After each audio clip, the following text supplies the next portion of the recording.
Sobat Maestro, sesaat lagi kita akan bersama-sama mengikuti program Bible and Coffee bersama Pendeta Glenn Latuheru dari GBI Glow Fellowship Center Bandung. Selamat mendengarkan.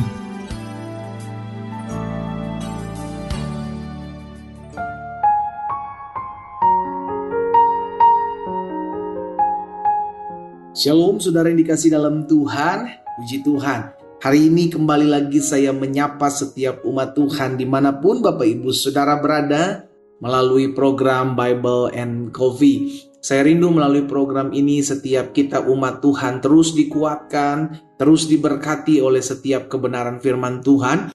Karena kita percaya firman Tuhan menjadi dasar kehidupan kita yang membuat kita tetap kokoh menghadapi badai, tetap kuat menghadapi setiap pergumulan, sehingga pada akhirnya setiap kita tetap keluar sebagai orang-orang yang lebih daripada pemenang. Puji Tuhan. Nah saudara dikasih dalam Tuhan, saat yang indah ini mari sama-sama kita akan siapkan hati kita untuk mendengarkan sebagian daripada firman Tuhan. Kita berdoa, kita datang kepada Tuhan. Bapa, terima kasih buat hari ini. Kami mengucap syukur buat kasih setia Tuhan. Kami mengucap syukur buat kebaikan Tuhan. Kami mengucap syukur buat anugerah Tuhan dalam kehidupan kami. Kalau hari ini kami boleh ada sebagaimana kami ada, semua karena keberkatan Tuhan. Itu sebabnya kami perlu firman-Mu, kami perlu pewahyuan. Roh Kudus tuntun kami. Roh Kudus arahkan kami sehingga kami mengerti akan kebenaran, dan kebenaran itulah yang memerdekakan hidup kami. Di dalam nama Tuhan Yesus Kristus kami berdoa. Haleluya.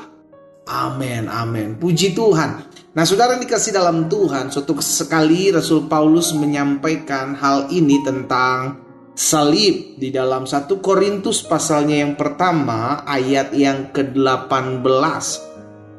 1 Korintus pasal yang pertama ayat 18, Rasul Paulus bilang kepada jemaat di Korintus seperti ini. Sebab pemberitaan tentang salib memang adalah kebodohan bagi mereka yang akan binasa. Jadi kalau ada orang yang menghina salib, kalau ada orang yang memandang rendah salib, kalau ada orang yang menghina salib, it's okay, gak apa-apa. Alkitab sudah mencatat, Alkitab sudah menulis tentang siapa mereka itu, saudaraku. Kita jangan kepancing emosi gitu kan. Tapi Rasul Paulus juga katakan selanjutnya, tetapi bagi kita, siapa kita? Kita yang diselamatkan, pemberitaan itu adalah kekuatan Allah. Saudara dikasih dalam Tuhan, hari ini kita diingatkan tentang pemberitaan salib. Berarti dari zaman dulu sudah ada penghinaan tentang salib. Sudah ada orang-orang yang memang memandang salib sebagai sebuah kelemahan, ejekan, hinaan, bulian. But it's okay. Berarti sampai saat ini pun memang akan ada seperti itu, ya kan? Akan ada orang-orang yang tetap terus menghina pemberitaan tentang salib. Akan ada orang-orang yang terus membuli tentang salib. Gak apa-apa. Tapi Alkitab sudah mencatat kepada siapa atau seperti apa orang-orang itu, saudara yang dikasih dalam Tuhan. Iya kan? Nah bagian kita yang sudah diselamatkan tentang pemberitaan salib itu jadi kekuatan buat setiap kita. Amin. Karena di atas saliblah Yesus mati buat saudara dan saya. Di atas saliblah kita diselamatkan, dan oleh bilur-bilur Yesus yang tertumpah di atas kayu salib, itu yang menjadi jaminan sorga buat setiap kita yang percaya, yang diselamatkan oleh pemberitaan salib itu. Amin saudara. Itu sebabnya Rasul Paulus juga sampaikan kepada jemaat di Kolose pasal yang pertama ayat 20. Dan oleh Dialah Ia memperdamaikan segala sesuatu dengan dirinya.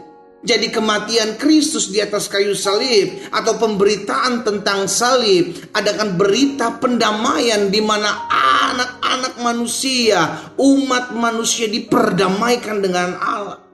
Oleh karena apa? Salib. Haleluya. Baik yang ada di bumi maupun yang ada di sorga, sesudah Ia mengadakan pendamaian oleh darah salib Kristus. Jadi berita tentang salib adalah berita sukacita buat kita yang diselamatkan. Berita tentang salib adalah berita kebanggaan buat setiap kita, karena ada satu pribadi yang mau mati buat kita ketika kita masih berdosa, dan kita diselamatkan oleh karena apa? Oleh karena pengorbanannya, oleh karena darahnya yang tertumpah, tubuhnya yang terpecah, kita dilayakan. Bukan karena perbuatan baik kita diselamatkan. Bukan karena amal kita, perbuatan baik atau ibadah kita. No, tapi karena apa yang Yesus sudah kerjakan di atas kayu salib. Itu merupakan pemberitaan salib yang membuat kita diselamatkan. Itu menjadi kekuatan buat setiap kita orang percaya. Makanya kalau ada yang membuli salib di hadapan kita, it's okay, nggak usah dibela. Saudara dikasih dalam Tuhan, nggak usah membela. Oh enggak, tapi salib begini. Oh enggak, tapi Tuhan Yesus begini. Nggak usah, stop membela. Karena kebenaran tidak perlu dibela. Saudara dikasih dalam Tuhan, kebenaran akan tetap menjadi kebenaran sekalipun ada banyak orang yang tidak suka terhadap kebenaran. Itu yang menjadi kekuatan kita. Tapi buat kita, pesan buat kita adalah jangan sampai pergi meninggalkan salib. Kenapa? Karena di salib sudah ada satu pribadi yang mengasihi kita. Ialah Yesus. Kita mengerti bahwa di salib Yesus mati buat kita untuk menebus dosa kita. Kita gak bisa menyelamatkan diri kita sendiri. Kita perlu diselamatkan. Ada satu pribadi, yakni anak Allah sendiri yang menyelamatkan setiap kita. Mati di atas kayu salib untuk menebus kita, memperdamaikan kita dengan Allah. Wow, saudaraku. Jadi di salib adalah lambang sukacita buat setiap kita, bahwa kita mengerti kita diperdamaikan dengan Allah bukan berdasarkan inisiatif kita sebagai manusia, tetapi berdasarkan inisiatif Allah. Karena begitu besar kasih Allah akan dunia ini, sehingga ia mengaruniakan anaknya yang tunggal, supaya setiap orang yang percaya kepadanya tidak binasa, melainkan beroleh hidup yang kekal. Dengan matinya Yesus di atas kayu salib, kutuk diubahkan menjadi berkat. Karena orang yang digantung di kayu salib adalah orang yang mengalami kutuk, Alkitab katakan. Kenapa perlu disalib? Agar kutuk itu ditimpakan kepada Yesus, sehingga kita yang tadinya menerima kutuk akan dosa tidak lagi harus menanggung kutuk, karena Yesus sudah menggantikan buat kita. Haleluya. Inilah berita tentang salib. Ini kebanggaan buat kita. Ini sukacita buat kita. Gak usah malu ketika salib kita dibully, salib kita dihina, salib kita disindir. Apa itu Tuhan yang mati di atas kayu salib? Yesus memang datang untuk mati di atas kayu salib. Sebab tanpa pertumpahan darah tidak ada pengorbanan. Tanpa salib tidak ada pendamaian. Haleluya. Ini yang menjadi kebanggaan kita sebagai anak-anak Tuhan. Kita sadari hal ini. Ini yang harus menjadi dasar kehidupan kita. Itu sebabnya sebagai hamba Allah, saya ajak setiap kita umat Tuhan, ayo pegang terus salib Kristus. Sehingga badai apapun dalam kehidupan kita, kita hanya pandang salib. Di salib Yesus sudah mengorbankan dirinya buat kita. Di salib cinta kasih Allah dibuktikan atas kehidupan kita. Masakan ketika kita berdosa, Tuhan mau mati buat kita. Sekarang kita sudah diangkat menjadi anaknya.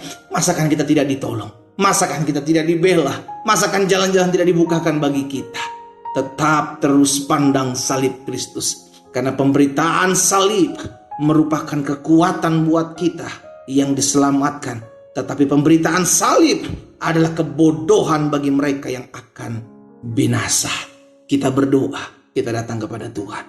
Bapa, terima kasih buat kasih-Mu dalam kehidupan kami, yang Kau buktikan dengan kematian Yesus Kristus yang disalib menggantikan kami. Kami bersyukur kami adalah orang-orang yang sudah dibenarkan. Sehingga pemberitaan salib adalah pemberitaan sukacita. Pemberitaan salib adalah pemberitaan damai, di mana Tuhan mendamaikan kami dengan diri-Mu melalui darah salib Kristus. Itu sebabnya Bapak hamba berdoa buat umat Tuhan. Teguhkan hati kami. Kalau ada di antara umat-Mu yang hari-hari ini mulai tawar hati mengiring Tuhan, hamba berdoa dalam nama Yesus, biar mereka diteguhkan tatkala mereka memandang salib Kristus, di mana di salib Yesus membuktikan cinta kasih-Mu bagi kami umat manusia. Kami juga berdoa buat yang sakit. Kami percaya bilur-bilur-Mu menyembuhkan kami, sehingga kami yang sakit hari ini sudah dijamah dan disembuhkan Tuhan. Kami yang berbeban berat sudah mendapatkan kekuatan. Di dalam nama Tuhan Yesus Kristus kami berdoa. Haleluya. Amin.